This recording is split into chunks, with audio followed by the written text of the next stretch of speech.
మన భద్రాచల షిరిడి సాయిబాబా మందిరంలో ఈరోజు గురువారాన్ని పురస్కరించుకుని శ్రీ బాబావారిని ఉదయం 5 గంటల 15 నిమిషాలు జరిగే కాకడాహారంతో శ్రీ స్వామివారి మేలుకోవడం జరిగింది.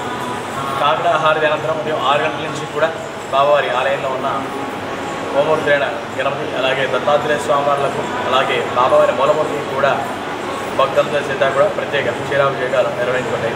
అభిషేకానంతరం స్వామివారి నూతన వస్త్రాలతో స్వర్ణాభరణాలతో కూడా మనం అలంకరించుకోవడం జరిగింది.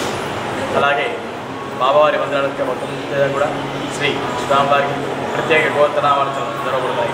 అదేవిధంగా ప్రతి గురువారం జరిగినట్టుగానే మన బాబావారి మందిరంలో భక్తుల సహకారంతో మధ్యాహ్నం 12 గంటల నుంచి కూడా స్వామివారి అన్నప్రసాదం వితరణ జరుగుతుంది. అలాగే ప్రతినిత్యం కూడా 40 నుంచి 50 మంది యాచకులకి మనం అన్నదానం చేయడం జరుగుతుంది. కావున భక్తులందరూ కూడా ఈ మహోత్తరమైన అన్నదాన కార్యక్రమాన్ని గమనించి తమను తాము తోడ్పడి శ్రీ బాబావారి కృపాకటాక్షాలకు బాధలు కోరుతున్నాము.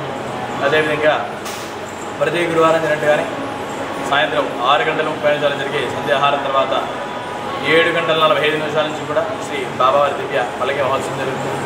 ఇందులో భాగంగా శ్రీ బాబావారిని మన బాబావారి వద్ద నుంచి కూడా మేళతాళాలతో పల్లకి మీదుగా ఊరేగించుకుంటూ సాత్పురుషుడు రాజేశ్వరం వారి ఆలయం వరకు తీసుకున్న మళ్ళీ తిరిగి మన బాబావారి వద్ద తీసుకోవడం జరుగుతుంది.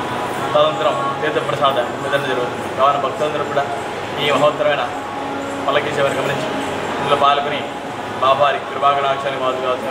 భద్రాచలం